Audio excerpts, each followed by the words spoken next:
Eh bien, bienvenue à toutes et tous pour cette troisième rencontre du cycle Convergence, donc autour de la correction, la préparation de copies, organisée par la CLF, dont Armel Doménac est là et va nous dire quelques mots, et co-organisée avec Fontaine aux Livres. Et Gaëlle nous présentera Fontaine aux Livres très rapidement dans la minute.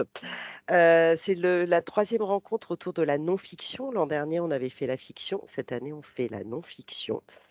Et c'est autour d'un très beau livre publié aux éditions du Détour qui s'appelle En lutte, carnet de chant. Quatre auteurs, quatre profs d'histoire géo, un éditeur. Alors, une autrice présente, les quatre ne sont pas là, un éditeur et évidemment une correctrice. Je vous les présente juste après la petite intro d'Armel et de Gaël. Qui commence, Gaëlle ou moi? Moi? Comme, comme vous voulez, Armel. Allez-vous. Bon, bon, ça va être rapide. Je présente donc la CLF, dite Association des correcteurs de langue française, qui est une jeune association qui a été créée en 2018 et qui a pour particularité de n'avoir pour adhérents que des adhérents qui peuvent attester d'une formation et d'un statut d'exercice. Donc, c'est une association de correcteurs professionnels.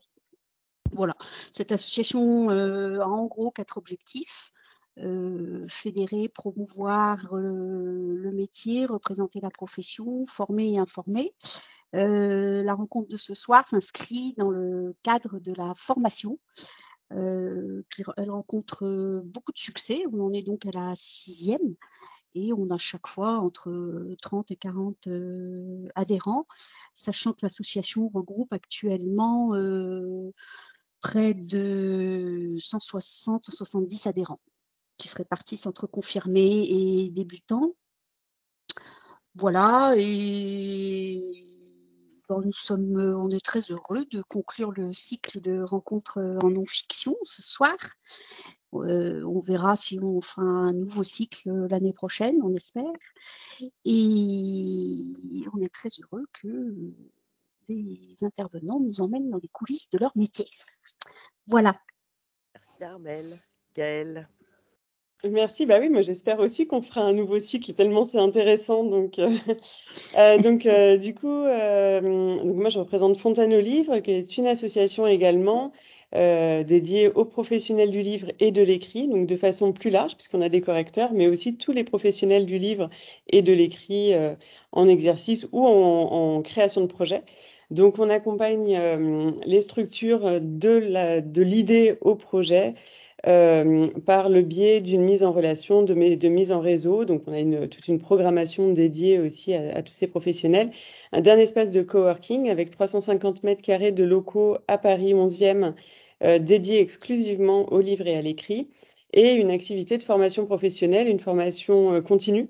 Donc, pour des gens qui sont déjà un peu investis dans leur projet et qui voudraient, sur des formations très courtes, de 1 à 4 jours, pouvoir identifier des points précis sur lesquels ils voudraient travailler et passer des étapes pour pouvoir faire des projets qui soient encore meilleurs et qui puissent du coup encore mieux rencontrer leur public. Donc naturellement, nous, la question de la correction, elle se pose.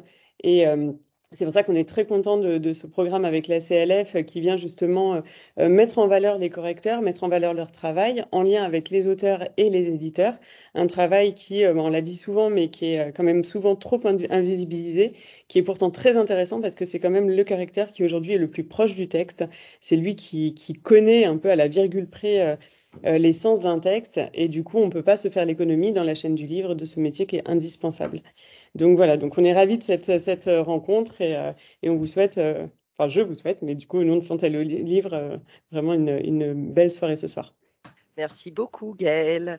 Et donc, moi, je suis Sophie Quetteville. J'ai le plaisir d'animer ces rencontres et l'Association des correcteurs de langue française et Fontaine aux Livres me fassent confiance pour la 6e fois pour cet exercice. Pas toujours évident, puisque je ne suis pas correctrice ni préparatrice de copie, mais on travaille en amont pour vous essayer de vous faire de vous raconter le meilleur de ce qu'on a pu tirer de nos conversations en amont avec Valérie, avec Véronique, avec Bertrand.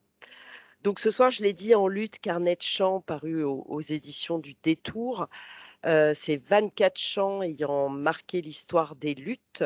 Je l'ai dit, 4 historiens aux manettes, 4 professeurs d'histoire-géographie, Étienne Augry, Julien Blotière, Jean-Christophe Dietrich et Véronique Servat. Véronique, bonsoir, merci d'être là pour représenter le Quatuor. Avec vos comparses, vous animez depuis plusieurs années le blog East Geobog, un blog ressource pour les enseignants sur lequel vous recensez, vous analysez des œuvres musicales de tout genre en relation avec les principaux événements historiques. C'est de ce travail sur le blog qu'est née l'envie de faire ce livre. On va en parler, hein, parce que passer du blog au livre, ça n'a pas été du copier-coller. Il y a eu plein de questions à se poser en amont. On va parler de ça avec vous et avec Bertrand dans pas longtemps. Mais par ailleurs, vous êtes professeur d'histoire-géographie en collège en Seine-Saint-Denis. En ce moment, vous êtes mise à disposition au musée de l'histoire de l'immigration en tant que coordinatrice des ressources pédagogiques. Et alors, je ne sais plus si c'est fait la semaine dernière ou si c'est à venir dans quelques jours. Vous allez aussi soutenir votre thèse d'histoire culturelle, thèse d'histoire contemporaine consacrée au magazine Les Inrecuptibles. Un grand merci d'être avec nous ce soir. À vos côtés, Valérie Tougard, les femmes d'abord, Bertrand, je suis désolée, hein, qui a fait le travail de correction orthographique, typographique, sur ce livre. Donc, effectivement, sur les 3 rencontres qu'on a pu avoir sur la non-fiction, jusque-là, on avait eu deux préparateurs de copies. Ce soir, on a une correctrice orthotypo, donc ça va changer un peu. Valérie, vous travaillez dans l'édition depuis une vingtaine d'années dans les secteurs des beaux livres, dans le secteur des beaux livres notamment. Vous avez aussi été 7 ans assistante de la rédaction à Courrier International. Aujourd'hui, en auto-entrepreneuriat, je le signale parce que c'est des questions qu'on a parfois des gens qui nous regardent, de savoir le statut sous lequel vous exercez. Vous avez plusieurs casquettes, préparatrice de copie, lectrice, correctrice et directrice de collection. On en touchera peut-être 2 mots à la fin de la rencontre. Et tout ça, un peu dans tous les domaines. J'ai dit beau livre au début de votre carrière, mais aussi essais, romans, vulgarisation scientifique, une touche à tout. Et puis, Bertrand Bernard, vous êtes le cofondateur des éditions du Détour avec Juliette Mathieu. Maison, vous publiez depuis 5 ans maintenant, 2017 hein, pour le premier livre. Fondation de la Maison 2016, premier livre 2017, si je ne dis pas de bêtises. Vous publiez à la fois des essais, donc des livres de sciences humaines pour beaucoup, et des romans aussi. Vous êtes historien, enfin des romans, c'est écrit sur le site, oui, il y en a un, on est d'accord. Vous n'avez pas mis le son, Bertrand? Bertrand, votre son est coupé, je vous vois bouger les lèvres. Là, ça va? Oui. Oui. Oui, on a fait un essai sur le roman, mais on peut pas dire que c'est notre... c'est pas notre coup de maître pour l'instant. Votre cœur de métier, c'est les essais, hein, et pas mal d'histoires dans ces essais. Et comme c'est bizarre, vous êtes historien de formation, ça nous fait un petit point commun. Et puis, donc, éditeur de sciences humaines depuis plus de 25 ans, du CNRS aux presses universitaires de Strasbourg, en passant par Hachette Éducation, avant de fonder le Détour. Alors, aujourd'hui, on est un petit peu dans un cas particulier par rapport à ce qu'on a pu voir dans les autres rencontres depuis 2 ans. Peut-être un cas particulier aussi par rapport au fonctionnement de certaines maisons. Déjà, il y a 4 co-auteurs. On y reviendra sur la façon dont vous 4 avez travaillé, Véronique. C'est-à-dire que les textes ont été révisés vraiment par tous. C'est pas chacun son texte. Voilà. 4 co-auteurs, dont c'est le premier livre. Et ça, je crois que Bertrand oui, plus ou moins, oui, d'accord. On y reviendra. Vous me corrigerez. Et puis, c'est Bertrand, l'éditeur, qui a fait la préparation de copie, et Valérie, qui est intervenue ensuite en tant que correctrice orthotypo, mais avec un statut de lectrice quand même, parce qu'il y a un lien assez particulier entre Valérie et les éditeurs du Détour, c'est-à-dire qu'il y a un retour de lecture aussi, de lectrice. Et en fait, moi, je me disais, enfin, cette correction, vous l'avez faite sous Word, donc ce n'est pas une correction sur épreuve à la fin. Donc finalement, est-ce que c'est pas comme si Bertrand et vous, Valérie, vous étiez partagé la correction de copie, avec Bertrand qui fait le fond, qui vérifie la bonne version des chansons, on va y revenir, on rentrera dans le détail, hein. Et puis finalement, Valérie qui ajoute le côté orthotypo qui normalement est englobé dans la préparation de copie. Vous le voyez comme ça dans votre fonctionnement à tous les deux? Oui, je pense que c'est assez vrai. Je ne sais pas en fait ce que fait Bertrand, je ne suis pas à ses côtés quand il travaille sur le texte avec les auteurs, mais c'est vrai que dans le fonctionnement du Détour par rapport à moi, il y a un peu de ça. Après, c'est vrai que si je vois des choses qui me dérangent ou qui ne sont pas logiques, Bertrand me demande évidemment du retour sur le fond. Mais c'est vrai que je travaille essentiellement sur la forme et il peut avoir des allers-retours, effectivement, si on a le temps, si on n'a pas toujours le temps.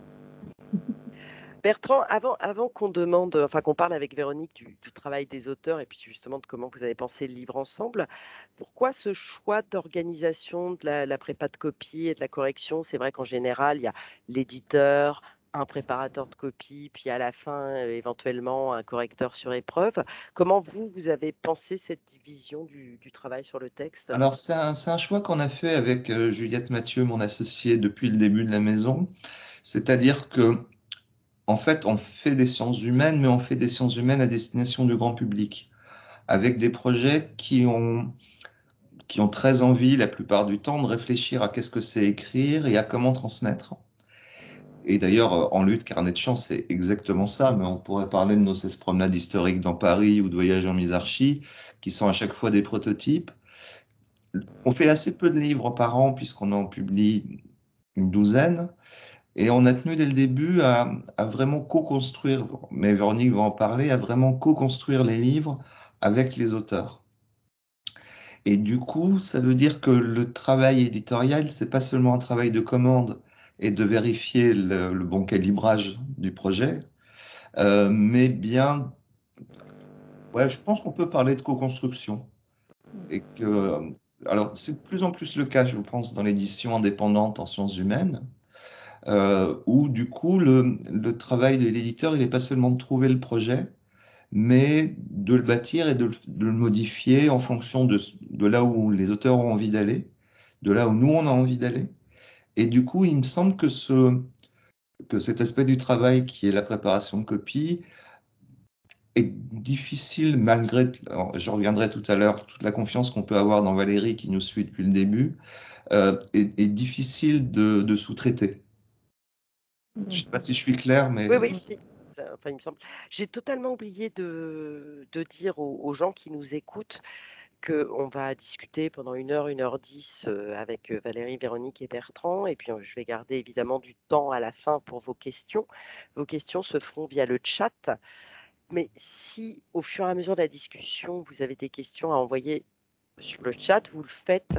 Moi, j'y jette un œil. Et si je trouve qu'il faut les poser au fil de la discussion, bien sûr, je me servirai aussi de vos questions, cher public, pour alimenter cette discussion. Donc, n'hésitez vraiment pas. Je manque à tous mes devoirs. J'aurais dû commencer par ça. Voilà. Désolé, Bertrand, ça coupe un peu le... Non, j'ai terminé de répondre à votre question. Véronique, on va revenir à vous 30 secondes et puis on fera parler Valérie, on va revenir à vous 30 secondes et puis on fera parler Véronique. Finalement, sur cette idée enfin, moi j'y ai vu une parfaite complémentarité. C'est-à-dire, voilà, les éditeurs font la préparation de copie et vous arrivez juste derrière pour la correction orthotypo dans Word avec les marques de correction qui est une façon de finaliser cette correction de copie avant d'envoyer en maquette. Et puis complémentarité, puisque si j'ai bien compris, dorénavant, c'est vous qui corrigez tous les livres des éditions du Détour. Oui, mais c'est un peu ce que vous disiez en amorce, c'est que c'est particulier avec le Détour parce que je pense qu'il y a il y a une envie justement de, comme disait Bertrand, j'ai la même envie de partager autour de l'écrit et de la transmission.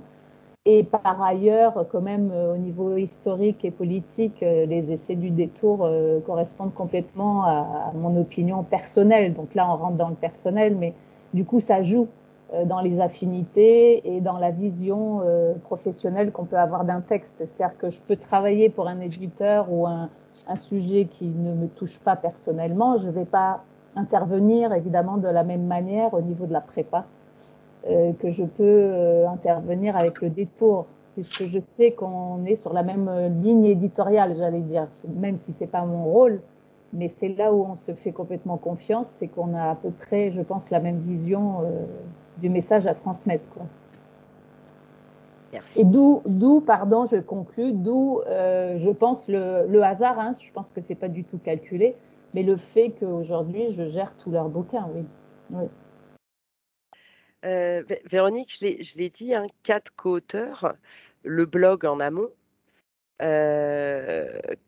Alors rapidement, hein, mais comment est née chez vous 4 l'idée d'en faire un livre? Quel livre? Comment on arrive au détour? Quel détour pour arriver au détour? Et est-ce que, comment enfin, et ça va être avec Bertrand, on va raconter un peu comment vous avez construit le livre ensemble. Mais ouais, l'idée d'en faire un livre, elle est venue d'où? Disons que le blog existe. D'abord, bonsoir à toutes et tous et merci de m'avoir convié à la discussion de ce soir. On va commencer par là. Le blog existe depuis déjà pas mal de temps, au moins une dizaine d'années. Donc, je pense que, en fait, cette idée nous a traversé déjà depuis un moment. Et on a tâtonné, en fait, avant de trouver une solution de publication. On s'est tourné vers des éditeurs scolaires, vers des éditeurs plus spécialisés dans la musique, sans pouvoir parvenir à une issue positive. Et en fait, c'est une amie commune, Mathilde Larère, qui nous a mis en contact avec le Détour. Et à partir de ce moment-là, le projet éditorial s'est enclenché assez rapidement et aussi assez naturellement. Voilà, donc pour le passage au format éditorial et pour tout ce qui a été de l'ordre du travail. Donc, bon, le livre n'est pas une reproduction, vous l'avez dit, des notices du blog.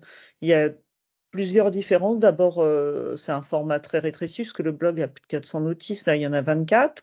Et c'est surtout qu'il y a un angle que nous a apporté, en fait, les éditions du Détour par les voix de Bertrand et Juliette, qui est celui des chants de lutte. Donc, à partir de là, en fait, on a tout le temps travaillé, enfin, de mémoire, Bertrand, tu me contrediras peut-être, mais on a tout le temps travaillé de façon collective avec ce fameux outil qu'on utilise aussi ce soir, hein, qui est le système de visio qui sont popularisés pendant le confinement. Parce que, en fait, moi, j'habite en région parisienne, mais mes 3 camarades sont dispersés aux 4 coins de la France, à peu près. Et donc, on a réfléchi à la fois tous ensemble à la liste des titres, au bornage chronologique du travail qu'on voulait, des thématiques qu'on voulait aborder. Je dirais aussi à l'équilibre des thématiques choisies. Et je dirais que Bertrand, après Juliette, nous ont guidés un peu. Alors, Juliette s'est beaucoup occupée des questions techniques sur tout ce qui était droit pour les titres, etc. Et Bertrand nous a beaucoup accompagnés dans, je dirais, le format, l'équilibre des notices, de chaque notice fournie. Voilà. En gros, on a procédé comme ça. Et les relectures, on s'est tous relus. Chaque texte, voilà, on a fait chacun 5 ou 6 notices.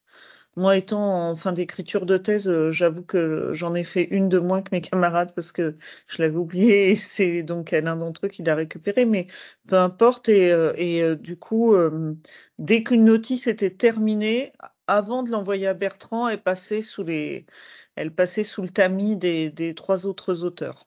Voilà. Bertrand, dans ces discussions sur le corpus de chansons, je crois qu'il y avait à la fois des chansons attendues, on parle de chansons de lutte, donc un peu les chansons que la majeure partie des gens connaissent, et puis y mettre aussi de l'inattendu. Ça, c'est votre demande ou c'est les auteurs qui vous l'ont proposé? C'est comme je disais tout à l'heure, c'est vraiment une co-construction, donc c'est un peu les deux. C'est-à-dire que moi, j'avais pas pensé, par exemple, la jeunesse du monde. Euh, Il y a un certain nombre de choses ou Go Down Moses, donc voilà. Après, on a voulu tous les 5, tous les 6 avec Juliette, couvrir à la fois, donc c'est 200 ans le bornage chronologique dont parlait Véronique, c'est 200 ans de chant de lutte. Donc on ne pouvait pas ne pas commencer par la Révolution française. Et donc ça ouvre sur une séquence de 4 chants, dont la Marseillaise évidemment, Ça ira évidemment. Et les auteurs ont tout de suite pensé à une chanson que je connaissais pas, qui s'appelle le chant des Poissardes, de Retour vers Paris, où les femmes parisiennes vont finalement aller chercher en août 89, tu me dis si je dis n'importe quoi, Véronique. C'est en octobre, 5 en et 6 octobre. Voilà, bah, je me suis planté. Bon, pardon. Vont chercher le roi, la reine et le petit Mitron à Versailles et les ramènent à Paris. Donc, et ensuite, on a réfléchi pour lister un petit peu les domaines de lutte qu'on voulait couvrir.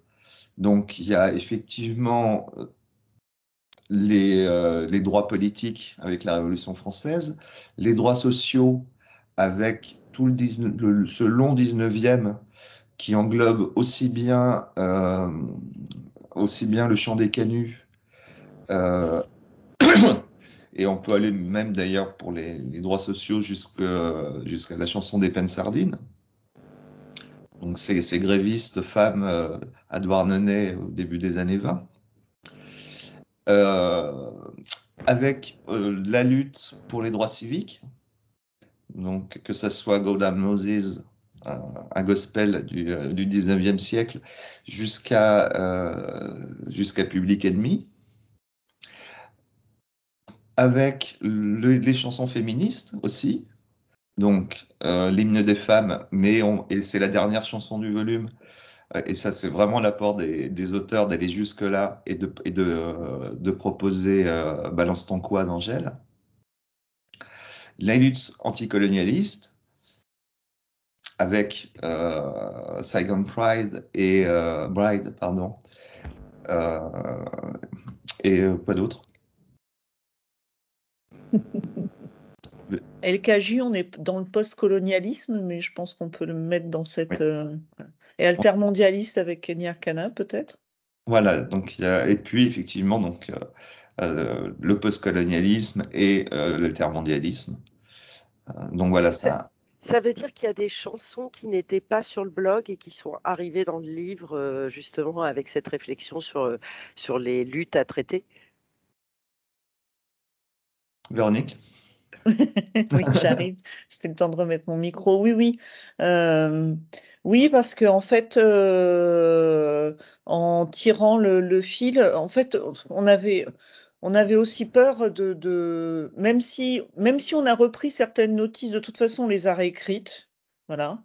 Et ça, c'est une première chose. Et d'autre part, on avait aussi envie de se lancer dans de nouvelles propositions qui permettent d'intégrer des choses très actuelles qui sont, oui, voilà, qui font partie, qui incluent aussi, je dirais, parce que Bertrand les a pas mentionnés. Moi, c'est un terrain que j'aime beaucoup, les luttes de la jeunesse.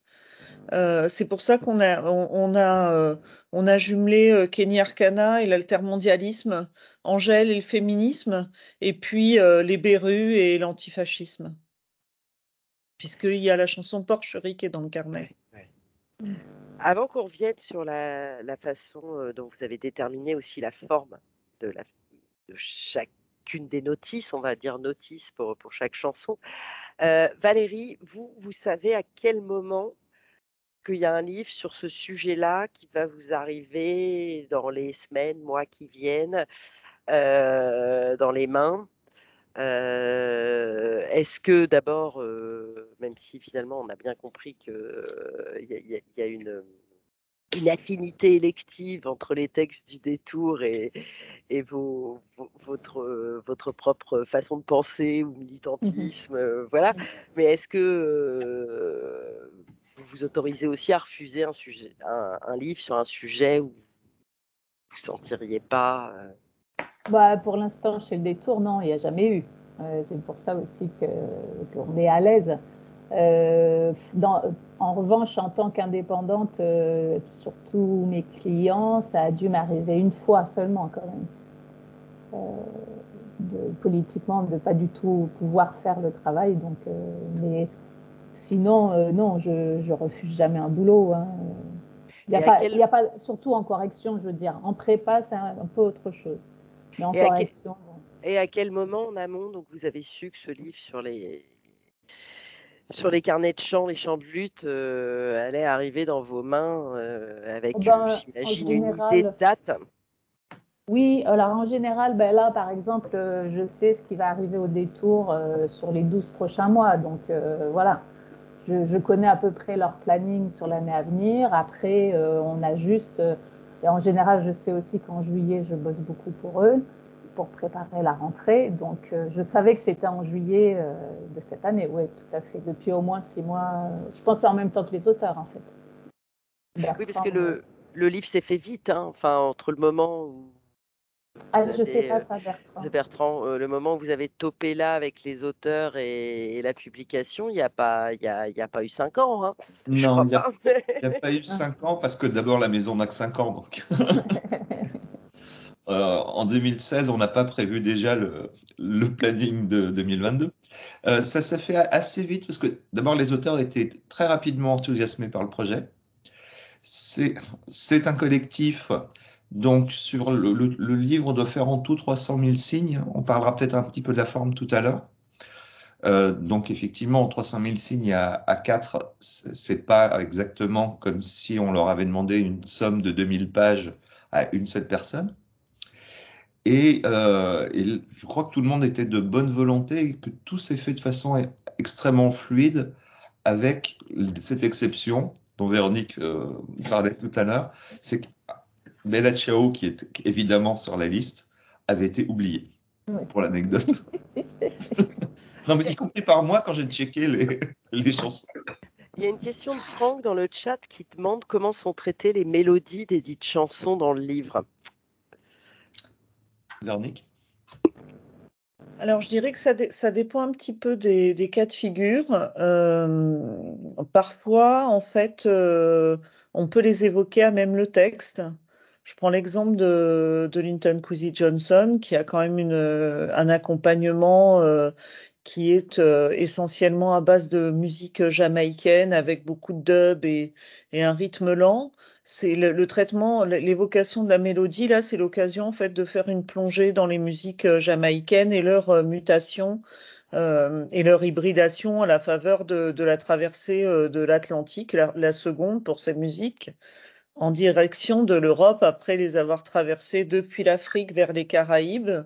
Là, elles reviennent sur le continent européen et sont passées au crible d'un certain nombre de rythmiques hybridées. Alors, sur England is the Beach, c'est pas forcément flagrant, c'est encore...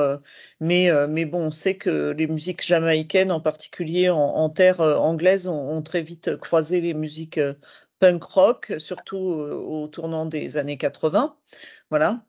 Il y en a d'autres pour lesquels, en fait, on est bien en peine d'évoquer la musique, les mélodies, parce que pour le cas qu'évoquait Bertrand tout à l'heure, à savoir la chanson des Poissardes, mais en fait, c'est une chanson qui est assez mal documentée.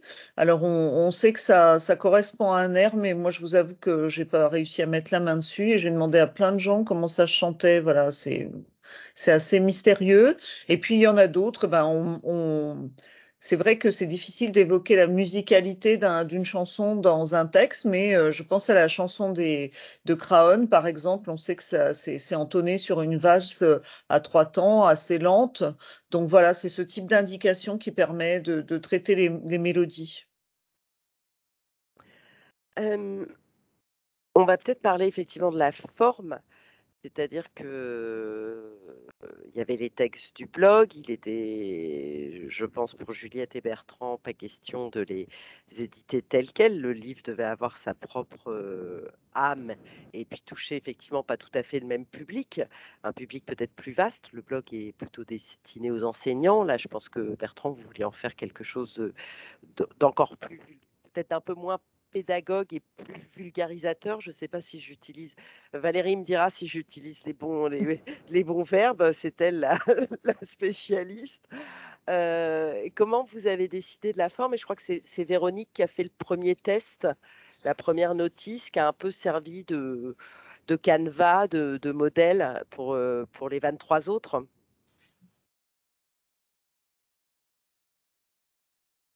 Moi, je ne peux pas répondre à ça.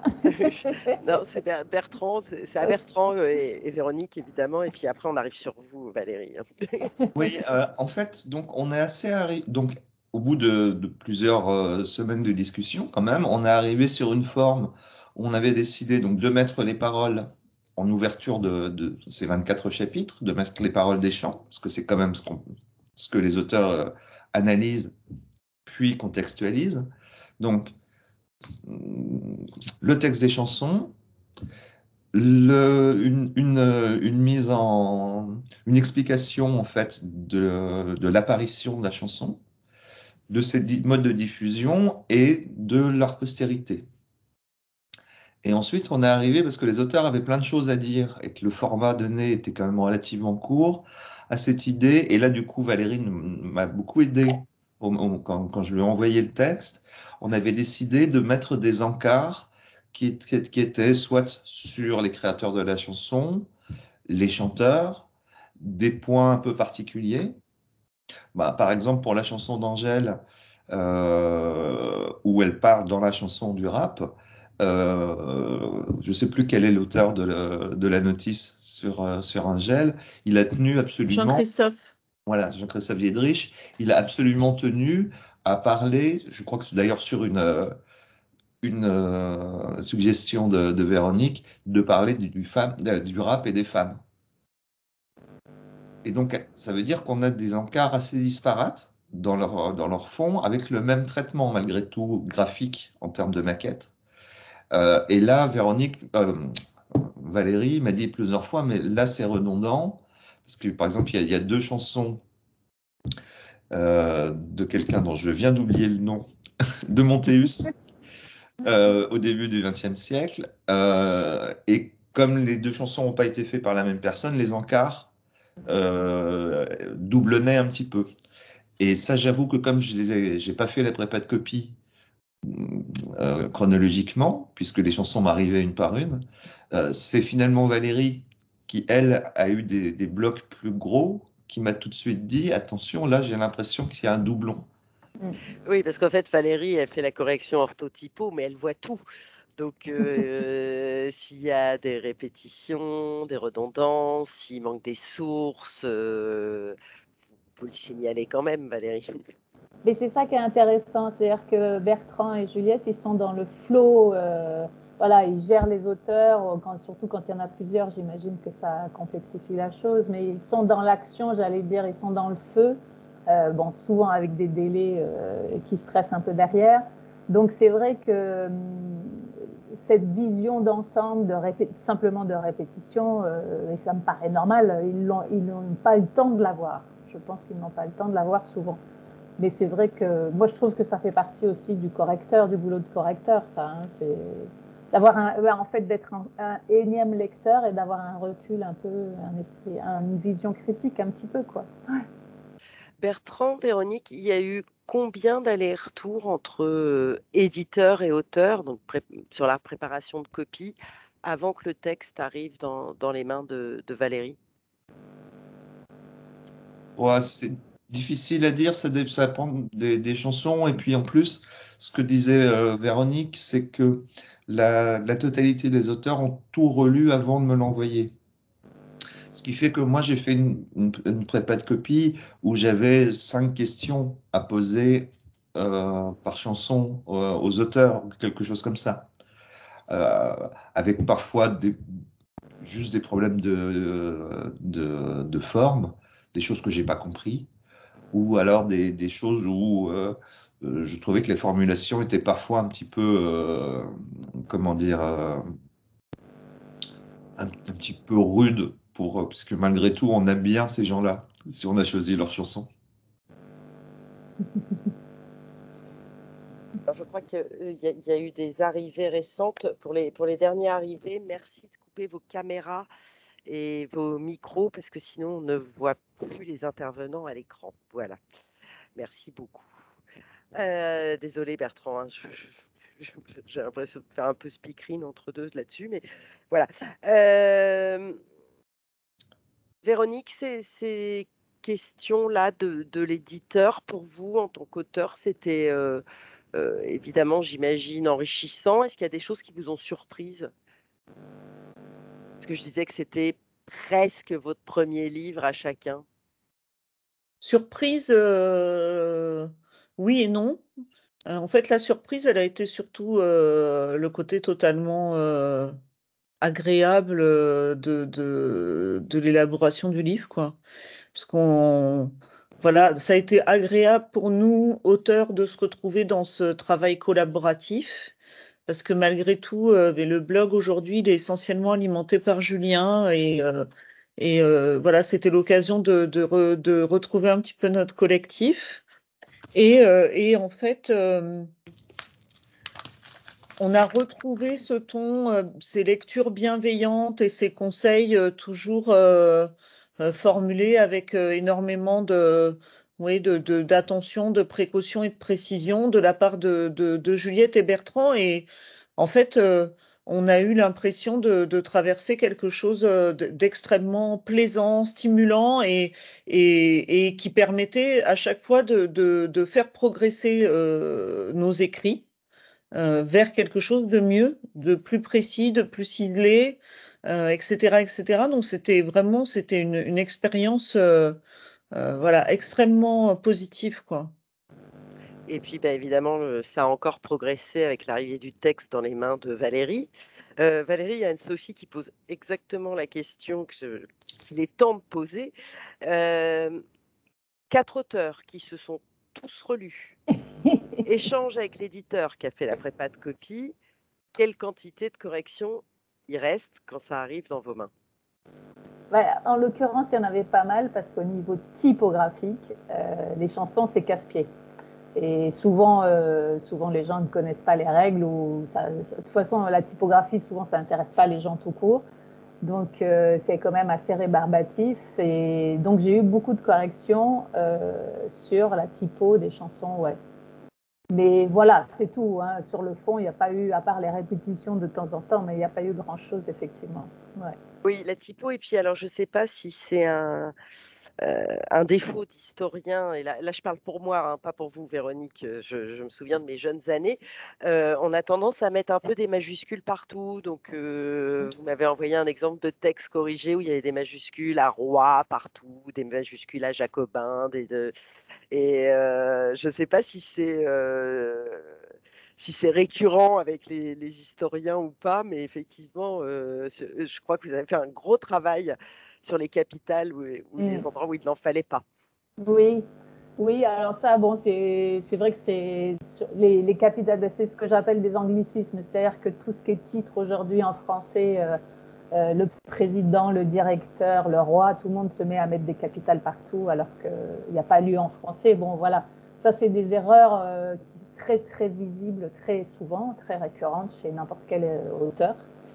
Donc, je ne sais pas si c'est lié au fait d'être historien, ça je ne suis pas sûre du tout. Non, Mais sinon,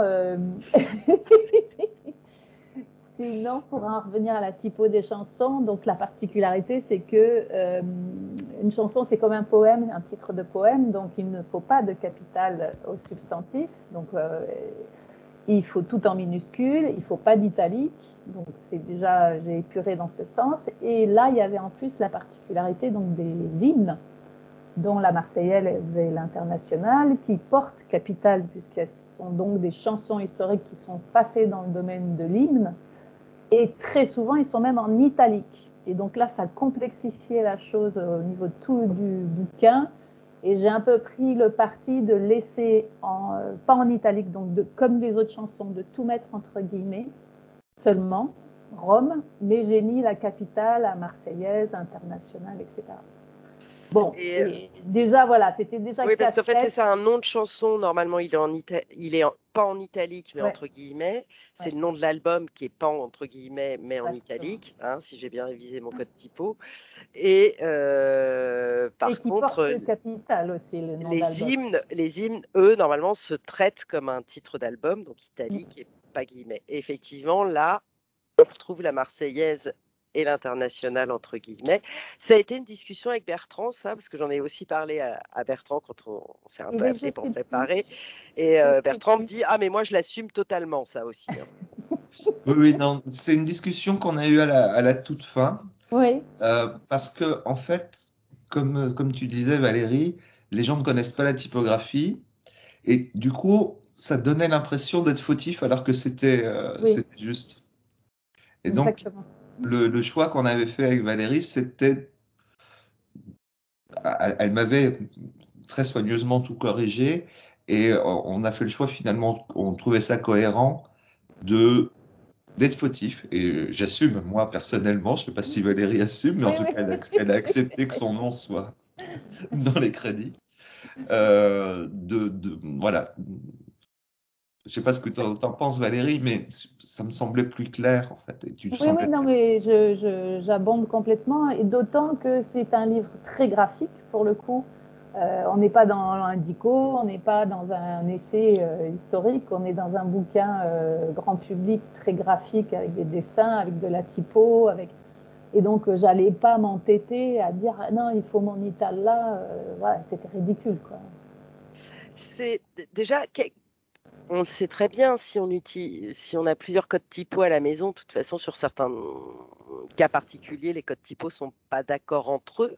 Vous, dans votre façon de travailler, Valérie, vous avez un code typo de référence et vous n'utilisez que celui-là. Et puis, j'imagine qu'à côté, dictionnaire et quelques autres sources. Comment vous travaillez concrètement? Oui, quoi.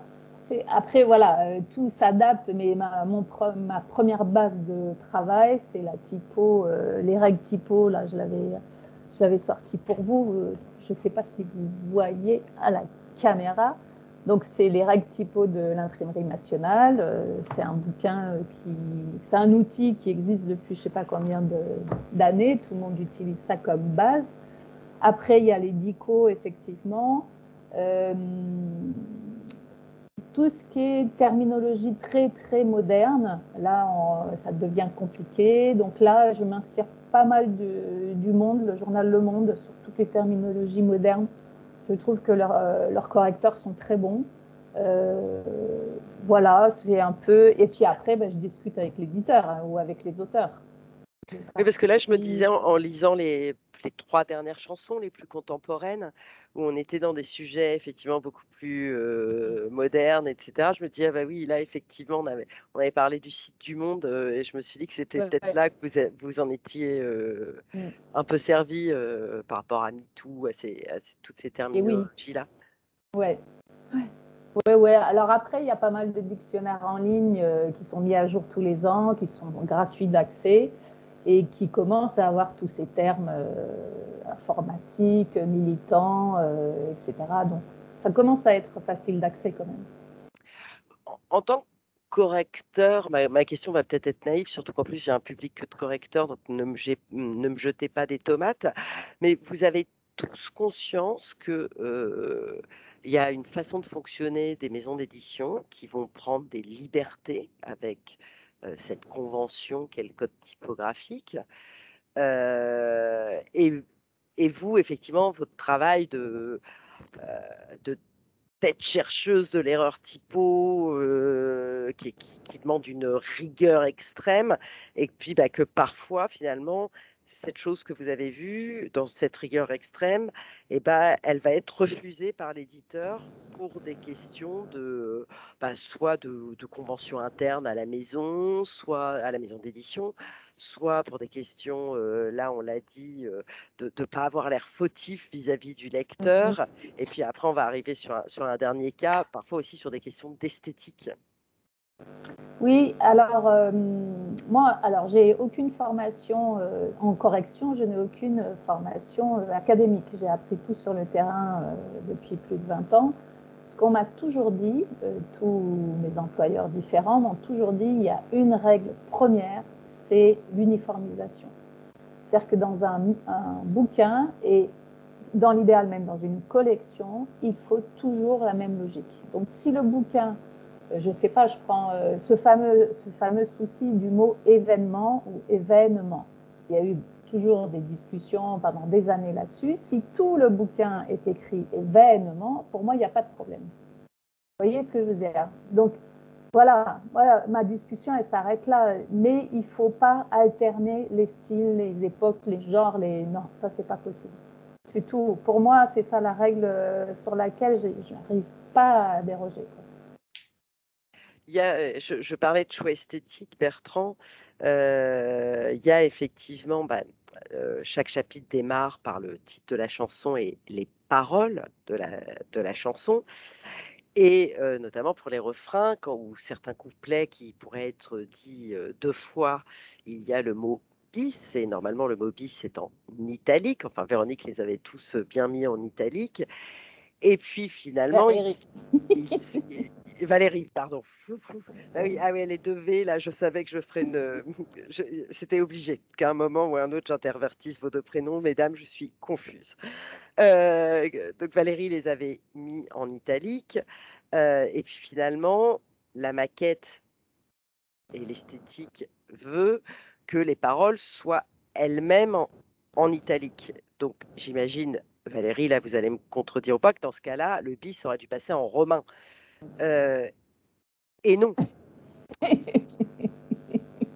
C'est encore moi le coupable. Donc là aussi, racontez-nous un peu ce choix-là. Et puis j'imagine que vous en avez discuté. Vous ne faites pas ça dans le dos de Valérie qui s'est amusée à mettre, qui s'est pas amusée justement à mettre tous les bis en italique. Non, mais quoi, vas-y Bertrand, pas. Oui, en fait, là, c'est un travail qui n'est pas un travail académique et qui ne vise pas des scientifiques. L'idée, c'est d'avoir un livre très plaisant à lire. Alors, je ne sais pas si ça va passer à l'écran, mais ça, par exemple, est-ce que c'est visible ou pas? C'est une ouverture de... On dirait presque. Ouais, c'est une ouverture de chanson, donc avec des signes graphiques, avec, comme c'est des chants de lutte, des petits éclairs entre les paragraphes, le tout dans un italique assez élégant, c'est du Mercury. Et donc, je dirais que exactement de la même façon que quand, avec le graphiste Richard Cousin, on a travaillé sur quelle forme on voulait donner au livre, et ben, on s'est dit qu'au niveau typographique, on allait être dans le plus fluide possible et donc de ne pas faire ces ruptures Rome, en fait. Vous l'avez parfaitement compris, ça, Valérie? Oui, oui. Mais encore une fois, je ne vois pas forcément les épreuves avant impression, pour le coup. Là, j'ai vu essentiellement sous Word. Mais quand je reçois l'objet après chez moi, ça ne m'étonne pas parce que c'est logique. Et je sais que tout est discuté et tout est réfléchi. C'est pas par erreur que tout est passé en ital. Donc je fais confiance. Je ne vais pas m'énerver à chaque fois parce que il a enlevé mes itales. Sur votre façon de travailler, j'ai 2 questions, Valérie. Je disais tout à l'heure que, si j'avais bien compris, Juliette et Bertrand aimaient bien aussi avoir votre retour de lectrice. Donc, est-ce que vous faites d'abord une première lecture où vous ne touchez pas au texte pour pouvoir faire un retour de lecture rapide à Bertrand et Juliette? Ou est-ce que vous appelle, vous avez commencé le travail de correction sur plusieurs pages, voire plusieurs chapitres, et c'est à ce moment-là que vous en discutez? Et deuxième chose, justement sur toutes ces corrections un peu répétitives, on a parlé des bis, j'ai parlé de roi, qui avait roi ou reine qui avait un peu systématiquement. Est-ce que vous faites des choses automatiques? Est-ce que c'est des recherchés remplacés? Est-ce que non, vous faites au fur et à mesure au fil du texte? Comment vous travaillez? Alors, la première question, non, je suis payée, je vais être claire, je suis payée pour corriger, donc je corrige. Et après, quand j'ai la vision d'ensemble, si ça va pas, ou même si ça va, si j'adore, si je déteste, je fais mon commentaire après tout ça. Vis-à-vis du détour, qui me le demande pas, mais je sais qu'ils aiment bien, donc je le fais, mais après avoir fait mon boulot de correction, ça c'est sûr. Comment je travaille? J'ai deux lectures. J'ai d'abord, alors on passe Prolexis d'abord sous Word. Ensuite, j'imprime. Je lis une première fois papier, toujours. Sur ce jeu papier, par exemple, pour votre exemple de bis, je vais souligner tous les bis. Donc, j'en rate pas un a priori. Et dans un deuxième temps, je prends le fichier Word et j'intègre toutes mes corrections. Et là, je vérifie le systématisme du bis en ital, par exemple. Là, avec des recherchés remplacés, une fois que vous avez tout rentré, vous faites une dernière vérif qu'il n'y en a aucun qui a été oublié. Et... Voilà. Ouais. Oui, effectivement, en rentrant les corrections, j'imagine qu'après, vous avez une liste de tous les mots où il y avait une erreur récurrente sur une majuscule, un machin. Effectivement, là... Et là, c'est du recherché en remplacé ou vous êtes une adepte de la macro? Je vous dis, c'est normalement, je veille sur papier à tout voir, mais une fois que j'ai tout intégré, je refais effectivement ma petite liste, je refais rechercher et remplacer s'il y a besoin, parce que j'ai pas vu et on ne voit pas tout. Donc, ouais. Véronique, vous n'avez pas du tout vu les jeux de correction, enfin les corrections de Valérie. Il n'y a pas eu d'échange à ce niveau-là? De mémoire, je dirais que non. Bertrand confirmera, je pense, mais il ne me semble pas qu'on ait été en contact avec Valérie sur les corrections, non. Bertrand, on a vu que Bertrand et Juliette, en fait. En fait, ce qui se passe, c'est que moi, j'ai la plus grande confiance dans Valérie. Donc, du coup, en fait, j'accepte 99% de ses corrections puisque je les vois dans Word. Et les échanges que j'ai eus ensuite, après le travail de Valérie avec les auteurs, ça a été justement ce que je disais tout à l'heure, des choses qu'elle a repérées, mais qui étaient plutôt des choses où j'avais juste besoin d'un oui ou un non. Et là, il y a une répétition. Est-ce qu'on peut retirer? Là, il manque une source. Est-ce qu'on rajoute? Là, ouais. Et là, pour le coup, je pense que ça fait même plutôt gagner du temps à Valérie. Et comme elle disait tout à l'heure, on n'est pas toujours absolument irréprochable en termes de délai.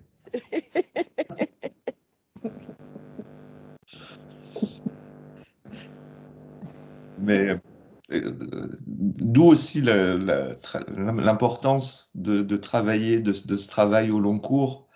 C'est-à-dire aussi, j'ai moins peur. Voilà, parfois, elle se moque de moi, mais j'ai beaucoup moins peur enfin, de devoir décaler des publications parce que je sais que derrière, d'abord Valérie sait ce qu'on veut. Elle sait aussi que quand parfois il faut aller plus vite, s'il reste 3 fautes, il restera 3 fautes. Et c'est pas son travail qui est en cause, mais bien les problèmes, j'allais dire, industriels derrière.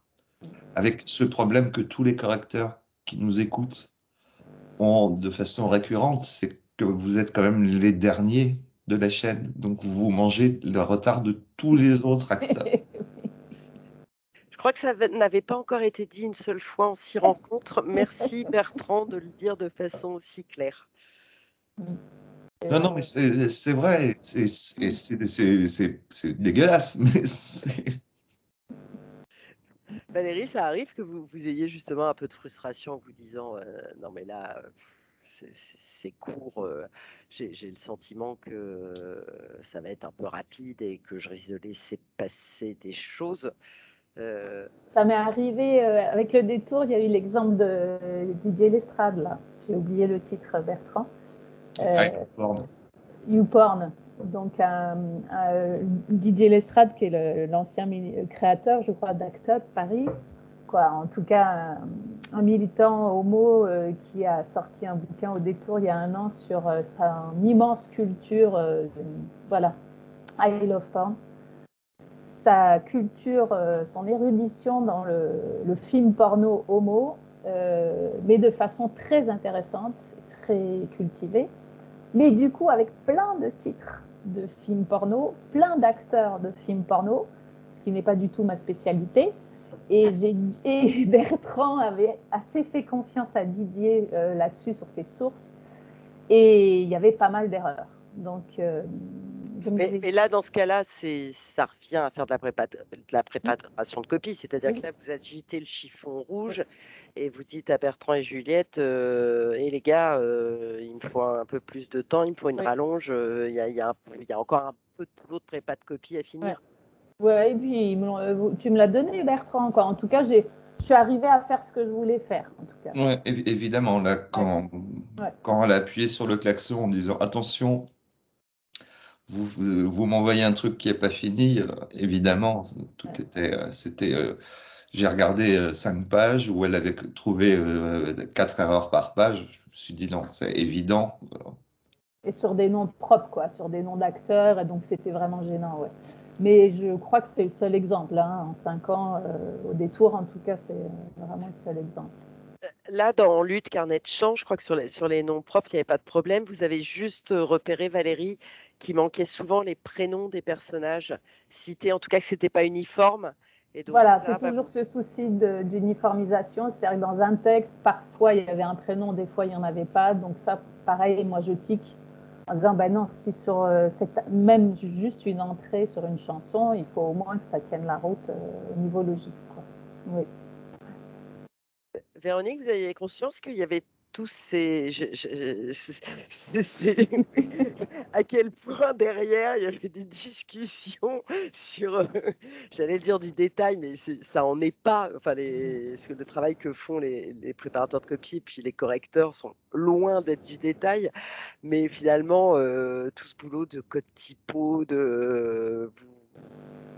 vous découvrez c'est une boîte de Pandore qui s'ouvre ce soir. C'est hyper intéressant, mais oui, ça a l'air d'être des détails, mais en fait, je pense qu'au final, c'est tout ce qui donne l'équilibre au texte, son rythme, et non seulement au texte, mais au livre aussi, hein. Voilà, parce que ça. Bon, bah, alors, cette police Mercury, évidemment, dès qu'on va raccrocher, je vais aller regarder à quoi elle ressemble, parce que je sais pas trop. Moi, je travaille sur les Inrocks, donc eux, ils étaient branchés plutôt Garamond comme police d'écriture, mais oui, c'est vrai que quand on écrit, nous, je pense on essaie de soigner la forme dans le sens où on essaie de soigner la syntaxe, y compris même le rythme de notre écriture, éventuellement, surtout quand on écrit sur la musique, hein, c'est quelque chose d'assez important.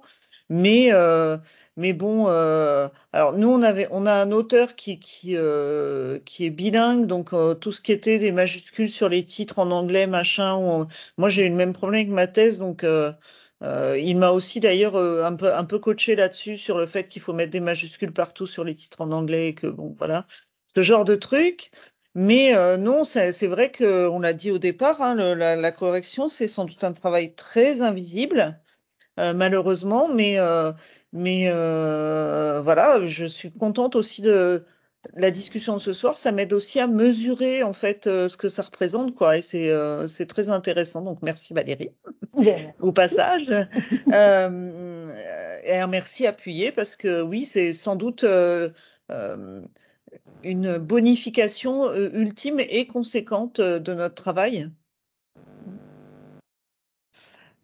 Valérie, vous m'avez dit quand on s'est appelé la semaine dernière que par contre vous aviez très peu vérifié les versions des chansons elles-mêmes, que ça vous aviez fait confiance aux historiens, c'est ça, hein, vous Oui. êtes dit. Par contre, en fait, ce que j'ai appris entre-temps, c'est que Bertrand, dans son travail de prépa de copie, lui, il avait fait le taf sur les versions.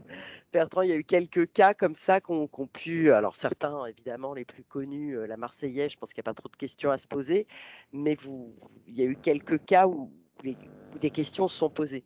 Non, il y a, il y a eu ça. Il y a eu un travail de discussion avec les auteurs. Où est-ce que vous avez pris les textes, etc.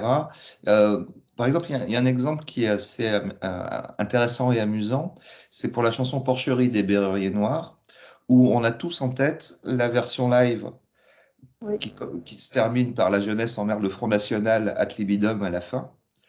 Or, dans la version album, ce que j'ai appris en lisant la notice des auteurs, elle ne figure pas.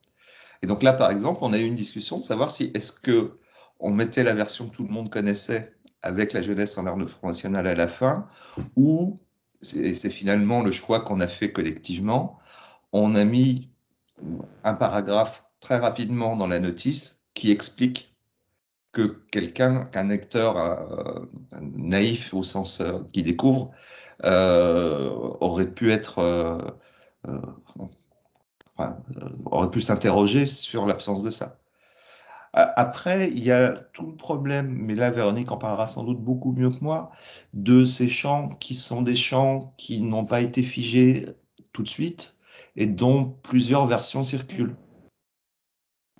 Là, Véronique, je te laisse, Oui, je te oui. laisse dire. Bah, assez typiquement dans les chansons de ce type. Alors, ça peut être des modifications, je dirais, à la marge du texte. Voilà, dans la chanson des Canuts, il y a il y a des versions qui, ben, voilà, parfois varient un petit peu. L'hymne des femmes a été agrémenté ces dernières années d'un couplet supplémentaire relatif à l'esclavage, si je me souviens bien. Donc les textes sont évolutifs pour certains, et quand ils ont beaucoup circulé aussi dans des versions réalisées, ce qui n'était pas forcément le cas là dans notre sélection, mais Bertrand m'avait parlé aussi du chant des pennes sardines. oui, Voilà. alors c'est pas forcément celui qui est le plus simple à évoquer parce qu'en fait le chant des pennes sardines, il y a différentes versions et c'est pas celle qui est la plus courante que nous avons prise. Mais je pense que à vérifier, mais il me semble aussi que pour la chanson de Craonne, comme c'est un texte qui a beaucoup en fait qui qu'on associe à la période des mutineries, donc plutôt la fin de l'année 1917, en fait, il a circulé antérieurement à partir du début de l'année 17, quand l'entrée en guerre des États-Unis s'est précisée, etc., etc., et que la première révolution russe, celle de février, a eu lieu, ça a créé des appels d'air dans les tranchées, si on peut dire ça comme ça. Et donc, il y a eu des versions. La Marseillaise, c'est pareil, hein, il y a eu des versions superposées avant que le texte se fixe sous sa forme hymne. Donc voilà. Et question un peu à tous les trois pour les quelques chansons qui sont traduites en français, où le choix a été fait de laisser de fait le premier paragraphe en anglais et puis après la traduction. Ça, Valérie, vous êtes allée chercher, vérifier les trades, Valérie ou Bertrand d'ailleurs, puisque Bertrand a fait la prépa. Et puis, je crois que c'est celle de Public Enemy qu'Étienne Augry a traduit lui-même, je crois. Comment ça s'est fait, tout ça, au niveau et des auteurs, de la prépa de copie et de la correction sur ces trades? Moi, j'ai pas touché aux chansons, hein. Bertrand m'avait dit, j'ai vu ça avec les auteurs, donc moi, sur le fond des paroles, je ne suis pas intervenue. Bon, il faut dire qu'Étienne est une espèce d'encyclopédie sur pattes des courants rap et hip-hop, en particulier états-uniens. Donc, traduire pour nous, c'était déjà un plus sur le blog parce qu'en plus, les chansons, les titres de rap américains sont souvent argotiques, etc., etc. Et lui, il s'en dépatouille très, très bien de ça et ça lui pose pas de problème. Alors que nous, on regarde le texte et c'est juste complètement mystérieux parce que pour dire vite, on n'entrave absolument rien à ce qu'il raconte. Voilà. Je crois que pour d'autres chansons, il y a une traductrice, une collègue de Jean-Christophe qui a été sollicitée aussi. Voilà. Oui, il n'y avait pas de traduction existante, Bertrand? Alors, moi, par exemple, pour England is the Beach de LKJ, qui est aussi exprimé dans une langue un petit peu particulière parce que c'est une espèce d'argot, de mélange d'argot jamaïcain en anglais. Enfin, c'est de l'anglais prononcé avec un fort accent jamaïcain, donc ça donne quelque chose d'assez particulier. En fait, le monde diplomatique avait produit une traduction de ce texte extrêmement satisfaisante, donc on l'a utilisé et mentionné en référence comme étant la traduction qu'on avait choisie nous. Il y a une différence typo entre l'anglais et le français, Valérie, puisqu'il y a quand même quelques strophes en anglais. Oui, c'est langue étrangère, donc toute langue étrangère est censée être en ital, comme le grec, le latin. Donc non, mais comme nous avons toutes nos paroles en ital, Non, souvent c'est facile. la différence typo principale mais que les gens qui nous écoutent ce soir connaissent, c'est évidemment les espaces devant les signes de ponctuation double. Et là, je dois dire que la plupart s'il y avait que moi qui m'occupais du truc, ça aurait été n'importe quoi. Ouais, Valérie les a Oui, remis. c'est vrai que je suis intervenue, tu as raison, je suis intervenue sur ça, oui. Sur la typo anglaise que je connais, oui.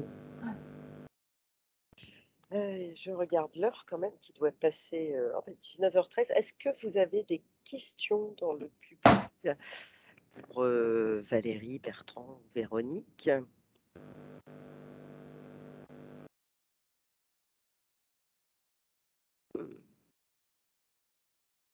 En attendant, moi j'en ai d'autres. Est-ce que on a parlé de ces libertés ou d'un fonctionnement, une marche maison par rapport aux corrections que propose la correctrice? Finalement, oui, c'est ça. Ce terme de proposition, il est important. Pourquoi? Dites-moi. Bah, vous proposez des corrections et finalement. Ah oui, vous voulez dire, oui. Ah, je n'impose pas, mais non, je n'impose pas. Est-ce que à force de travailler ensemble, il y a des choses où vous vous dites, bon allez, ça je le mets, mais je sais très bien que ça risque de pas être pris en compte. Oui. Oui. Quand vous savez ça, vous vous dites, dans ce cas-là, je les appelle et je leur dis ça, je le mets pas parce que je sais bien que vous allez en faire qu'à votre tête. Je crois que ça dépend à chaque bouquin parce qu'il y a quand même la patte de l'auteur à chaque fois. C'est-à-dire qu'il y a l'esprit des tours, mais il y a aussi à chaque fois un auteur au départ et donc qui a éventuellement des tics ou des défauts.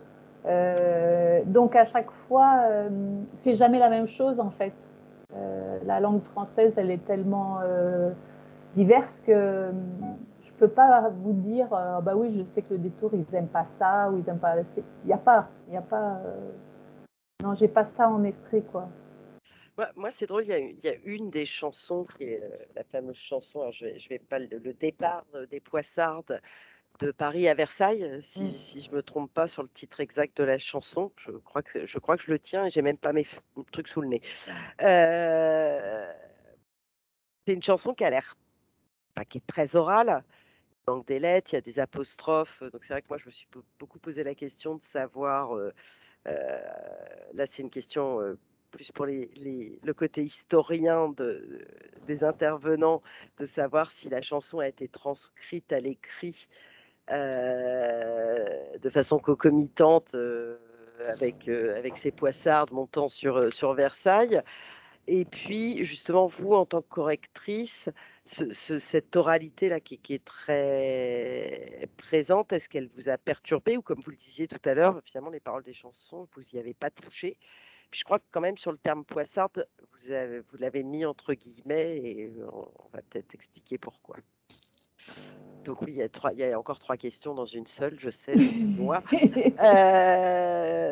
Ouais, c'est une question de transcription de l'oralité. Moi, je ne suis pas intervenue parce que justement, souvent, il est indiqué une référence de mélodie, donc il y a un rythme. Donc, qui dit apostrophe dit rythme, et donc je me suis dit que l'apostrophe était bien là de façon nécessaire, quoi. Je n'allais pas non plus me mettre à écouter toutes les chansons pour voir si le rythme était bon. Bon, voilà, c'est le boulot des historiens. Et poissarde en ital, non, j'ai pas mis Non, pas en poissarde ital, en guillemets, entre guillemets, pardon. Ah, peut-être la première fois, je sais pas, ouais. Sur l'encadré, je crois que vous avez C'est rajouté vrai. des guillemets avec poissarde, pour bien signifier Ah oui, ce non. mot-là. Oui, c'est parce que dans l'encadré, on parle donc du mot poissard ou poissarde, et ça, c'est donc pour être bien compris quand on dit. L'encadré démarre par le mot poissarde, qui vient à la fois de pois et de poisson. Donc je mets des guillemets puisqu'on parle du mot poissarde, et d'ailleurs j'ai mis des guillemets aussi à pois et poisson. Je ne sais pas si je peux montrer, je ne sais pas si on va voir quoi que ce soit. Mais pour moi, ça va de soi qu'il faut mettre ces termes-là entre guillemets pour qu'il n'y ait pas de quiproquo sur le sens, quoi. Alors ça y est, j'ai des questions et en fait mon truc s'était pas mis à jour, donc désolé, il y avait déjà des questions, on y va. Question de Sophie qui demande Bertrand si les épreuves ont aussi été relues par un correcteur au final pour justement vérifier cette uniformisation des décisions, notamment type plus propre à la mise en page et à l'esthétique. Alors, la réponse est assez simple. C'est moi qui ai relu les épreuves avec une particularité pour ce livre qui tient à la fois à son aspect graphique et à la temporalité de sa réalisation. C'est que j'ai fait le montage moi-même sous InDesign. Donc, enfin, je me suis occupé donc de la prépa de copie, mais aussi du montage après l'intervention de Valérie. Et Juliette Mathieu, mon associée, qui n'avait pas travaillé sur l'aspect éditorial du livre, m'a servi en fait de relectrice ultime. Et comme là encore, on a un travail assez fluide et en confiance, elle avait repéré des choses, notamment dans le positionnement des illustrations que j'avais pas repérées. Valérie, il y a une question de Sophie pour vous. On parlait de cette fameuse typo anglaise et notamment avec les espaces ou non aux ponctuations. Voilà, elle voulait savoir ce que vous aviez fait justement. Vous l'aviez respecté, Oui. la typo anglaise. Vous avez Oui. remis aux normes anglaises. Anglaise, tout à fait, oui. Oui, parce que là, c'est pas un souci de version de parole ou de. C'est la typo anglaise, donc c'est pareil qu'en français, il y a une règle. Et donc la règle, c'est qu'il n'y a pas d'espace avant les ponctuations à 2 points, contrairement au français. Oui, là, il y a quand même des choses du code typo auxquelles on ne touche pas. Ouais, voilà, faut pas exagérer, ça fait beaucoup sinon là. Il y a une autre question pour Bertrand et puis un peu pour Véronique aussi. C'est alors pas forcément que sur ce livre-là de manière générale, mais on peut prendre ce livre-là en cas concret. C'est comment vous gérez avec tact cette étape de discussion entre les auteurs sur leur méthode de travail, sur les sources, et comment on dose justement entre la confiance qu'on a en eux et la volonté de garantir la rigueur du contenu pour le lecteur. Moi, je dirais qu'une fois que j'ai rencontré, alors physiquement, Véronique, puis l'ensemble des auteurs en visio, la question du tact, elle se pose, alors toujours dans le métier, parce qu'on ne traite pas les gens n'importe comment. Donc ça, c'est la première chose. Et ensuite, à partir du moment où on a envie de faire ensemble le meilleur livre possible, et que moi, je suis finalement un lecteur assez... Je suis un éditeur professionnel, mais je suis un lecteur assez naïf. Donc, et puis, je travaille sur 15 domaines différents, de l'anthropologie à la chanson, en passant par la philosophie politique. J'ai un peu de mal à asséner que ça, c'est faux. J'ai plutôt tendance à leur demander de vérifier quand j'ai pas pu le faire. Et puis ce que disait Véronique, et je crois que sinon on peut pas être éditeur, si on n'est pas bienveillant, on n'est pas éditeur.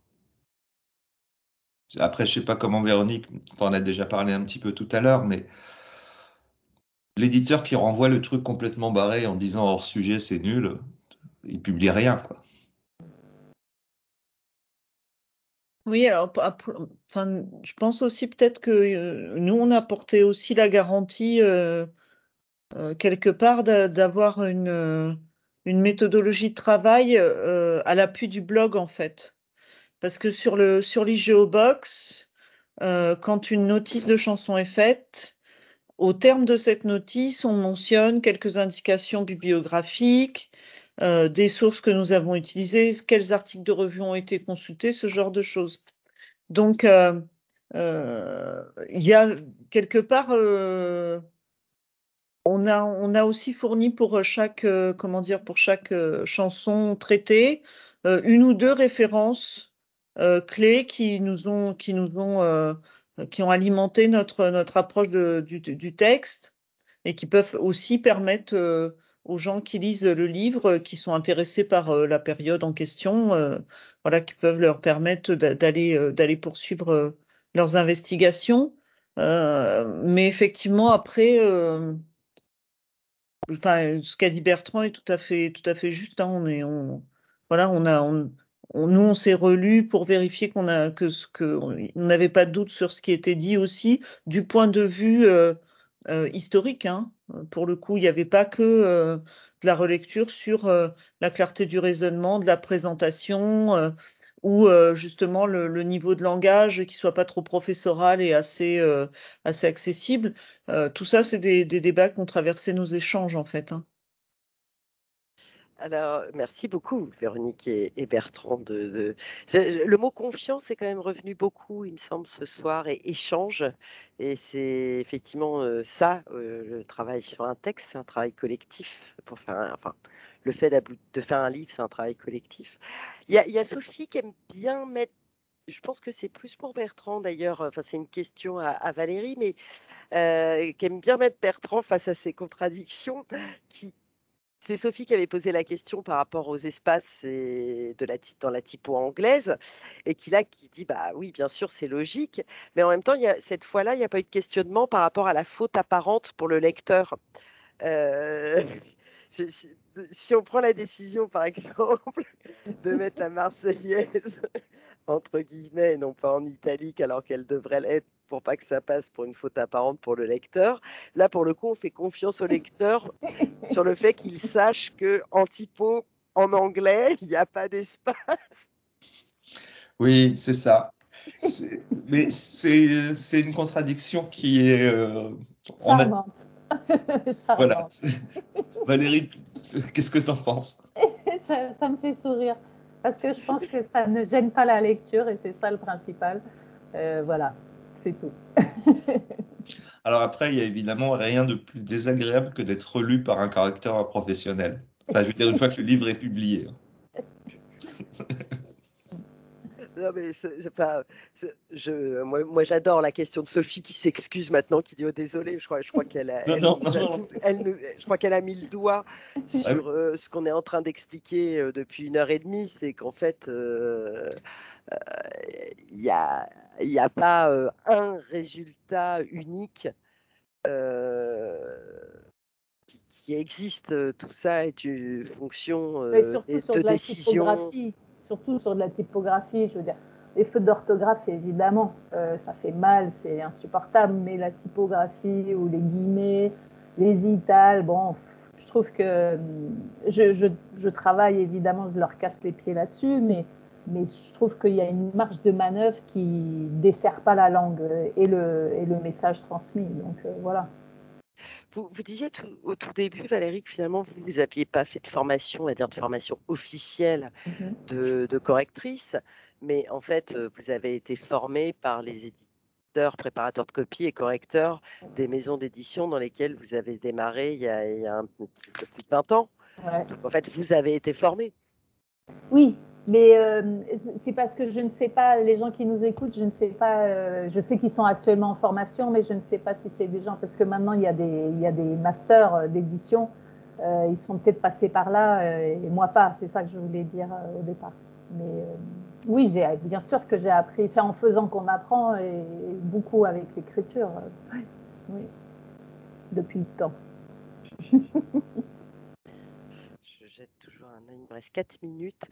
On va finir là-dessus, à moins qu'il y ait d'autres questions, hein. N'hésitez pas, je passerai vos questions au fur et à mesure.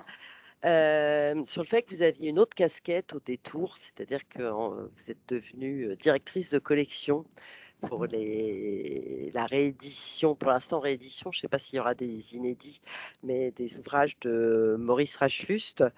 Alors, j'imagine que sur ces textes-là, finalement, vous avez un peu toutes les casquettes, ou est-ce que là, vous déléguez la correction? Alors, c'est une bonne question. C'est-à-dire que je n'ai pas été. Le détour ne m'a pas proposé de corriger, évidemment, a priori, puisque d'autant que pour l'instant, ce sont des ouvrages déjà publiés, édités chez d'autres éditeurs par le passé. Sauf qu'il s'avère que je ne sais pas comment travailler ces éditeurs par le passé. Il y en a des grands et qui fonctionnent encore, mais il y a pas mal de bêtises, y compris des grosses bêtises sur des noms propres. Et comme je fais aussi ça beaucoup par passion, je me suis mise à corriger ces manuscrits que je n'étais pas censée corriger, pour le coup. Et donc, je fais un peu tout. Oui, quoi. Alors, je fais un peu tout. C'est-à-dire que je relis, je propose des notes d'édition en bas de page pour expliciter un peu le propos, parce que c'est des bouquins qui ont été écrits il y a facilement 30, 40 ans maintenant. Donc, il faut des fois un peu de recul ou expliciter le propos, mais bon, voilà. Et puis, les éternelles fautes de frappe et de mauvais orthographe. Ouais, vous faites le travail d'édition sur le texte, de prépa de copie et de correctrice. Voilà. Oui, mais comme c'est des bouquins qui sont déjà publiés, il n'y a pas tant de boulot que ça quand même. Oui. Bah, je crois que c'est sur au moins 2 titres. Il y a un des titres où il y avait des gros problèmes de graphie sur le nom des militants algériens, je crois, et puis les titres sur la Seconde Guerre mondiale, où là c'était les graphies des noms juifs polonais, où là il y a eu quand même pas mal de travail, parce que moi vous m'avez dit au téléphone, oui mais là c'était des textes déjà publiés, j'avais rien à faire, puis Bertrand m'a dit, si en fait ici elle a fait plein de trucs. Oui, je sais pas. C'est toujours pareil, c'est-à-dire que quitte à faire revivre ces bouquins-là avec cette collection-là, autant que ce soit clean, que ce soit bien fait, quoi. Parce que sinon, quoi, j'ai du mal à laisser partir à l'impression un bouquin avec des mauvaises orthographes, quoi. C'est vrai. Eh ben, écoutez, est-ce que un de vous trois a quelque chose à ajouter sur le Valérie, est-ce qu'il y a des exemples qu'on avait pu évoquer quand on s'est eu longuement au téléphone, que j'aurais oublié d'effleurer ce soir et qui vous tient à cœur ou auquel vous avez pensé depuis? Non, je crois pas, ouais. Non, on a tout évoqué, ouais, sur ce bouquin-là. Bertrand, rien. Ah bah, si ce n'est pour justement rendre hommage au correcteur et à Valérie, parce que c'est quand même vachement bien et c'est super important de pas serrer les fesses quand on envoie un livre à l'imprimerie, quoi. D'être sûr que le bouquin a été relu correctement relu. C'est pas du confort, c'est juste de l'essentiel. Ouais, de la notion de confiance, hein, qui revient systématiquement dans nos rencontres. Sur la première saison, on n'avait pas les éditeurs avec nous. Là, c'est depuis cette année, donc c'est la troisième rencontre avec les éditeurs. Et c'est vrai que à la fois le mot confiance revient et la récurrence du travail avec le ou les deux, parce qu'on a bossé avec on va dire, ne le prenez pas mal, des maisons de petite taille indépendante, et donc qui nécessitent de faire travailler un ou deux correcteurs ou préparateurs de copie, vu le nombre de titres publiés par an, et que finalement, quand la confiance est là, bah, il y a la récurrence du travail ensemble qui s'installe, et on n'a pas forcément tellement envie d'aller voir, d'aller chercher qu'un d'autre, j'ai l'impression. Et c'est aussi, par exemple, pour ça que on tient systématiquement à prévenir Valérie de nos plannings indicatifs de publication. Parce que du coup, on sait que là, il faut avancer un petit peu la remise du manuscrit à Valérie parce que les 15 premiers jours de mars, elle sera pas libre parce qu'elle travaille pour quelqu'un d'autre, ou au contraire, décaler un petit peu parce qu'on a le temps. Voilà, c'est pour ça qu'on le fait aussi systématiquement. Oui, en fait, vous vous adaptez aussi parce que vous voulez que ce soit elle. Oui, dans la mesure du possible. Vraiment dans la mesure du possible. Et après, Valérie a aussi une souplesse dont je la remercie encore. Mais non, c'est vachement important c'est un peu comme un imprimeur, c'est vachement important de ne pas se poser la question de est-ce que le travail sera bien fait. Alors, Après, ce que je peux dire aussi en étant en auto-entrepreneur, c'est que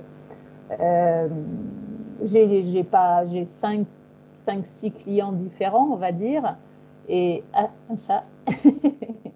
Et en fait, je travaille tout le temps dans l'urgence. Donc là, par exemple, Bertrand va me dire début janvier, je vais avoir un petit bouquin urgent pour toi. Je me le case sur mon agenda à une semaine près. Mais par définition, je suis libre parce que je n'ai aucun contrat 3 mois, 6 mois à l'avance. Ça ne fonctionne pas du tout comme ça, le monde de l'édition. Là, j'ai une visibilité sur les 4 prochaines semaines, mais c'est tout.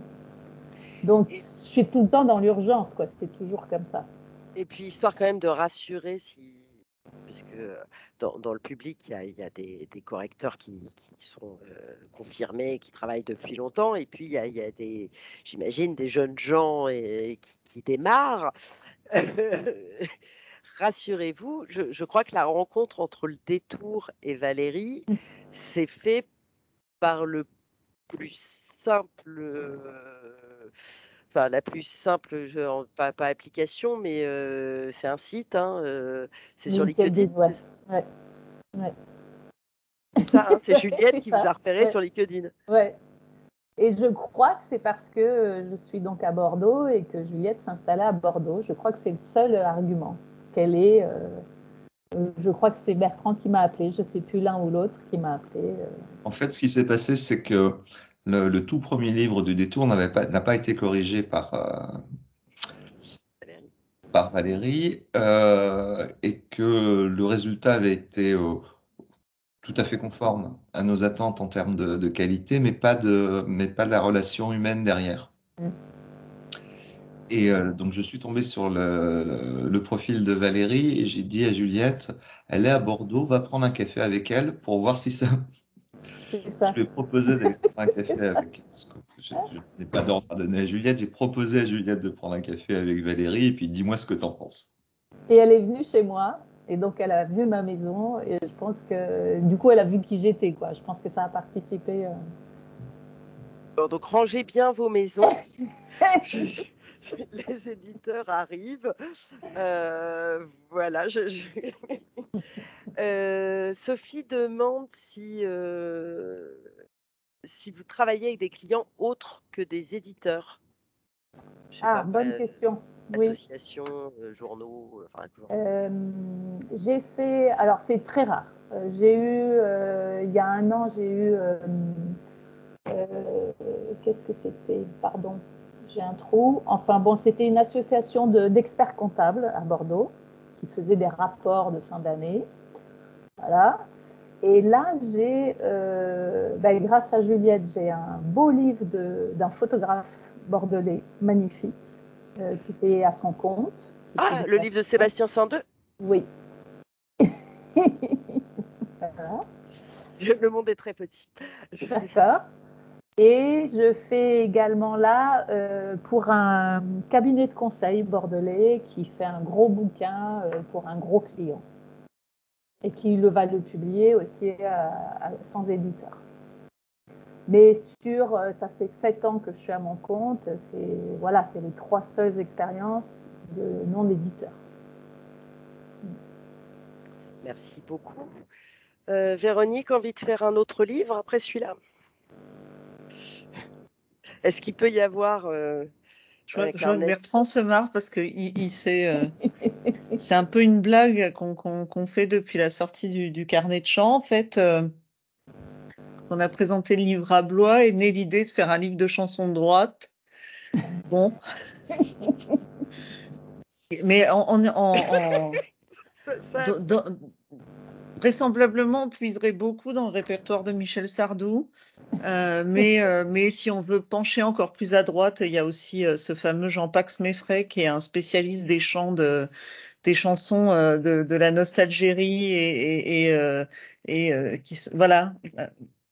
Généralement, pour le coup, là, pour traiter les mélodies, c'est assez simple. Hein, c'est plutôt voilà, un bon entrain militaire, on va dire. Mais en tout cas, oui, franchement, bon, on en parle un peu comme ça sous la forme d'une boutade, mais moi, je serais ravie de refaire quelque chose avec le détour, quoi, parce que ça a été une expérience, comment dire, tellement simple. Et voilà, pour tout était simple, tout était fluide, tout était en confiance. Ça a jamais.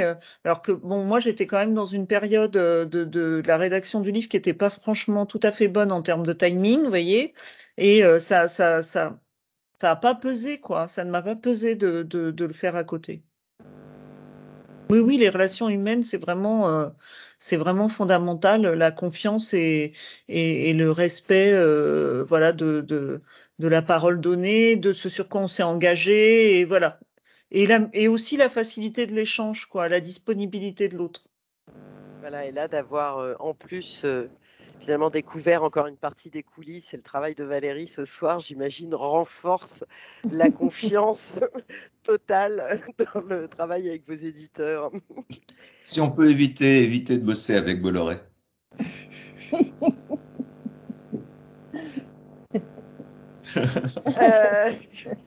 Si ça pouvait être coupé au montage, je préférerais. Ça tombe bien, on arrive à la fin. Donc, un immense merci à tous les trois pour la clarté de vos propos, pour le temps que vous m'avez accordé avant. Un immense merci à vous tous d'être restés un petit peu plus d'1 h 30. On s'est connecté à des petits problèmes de connexion. On a démarré un tout petit peu en retard.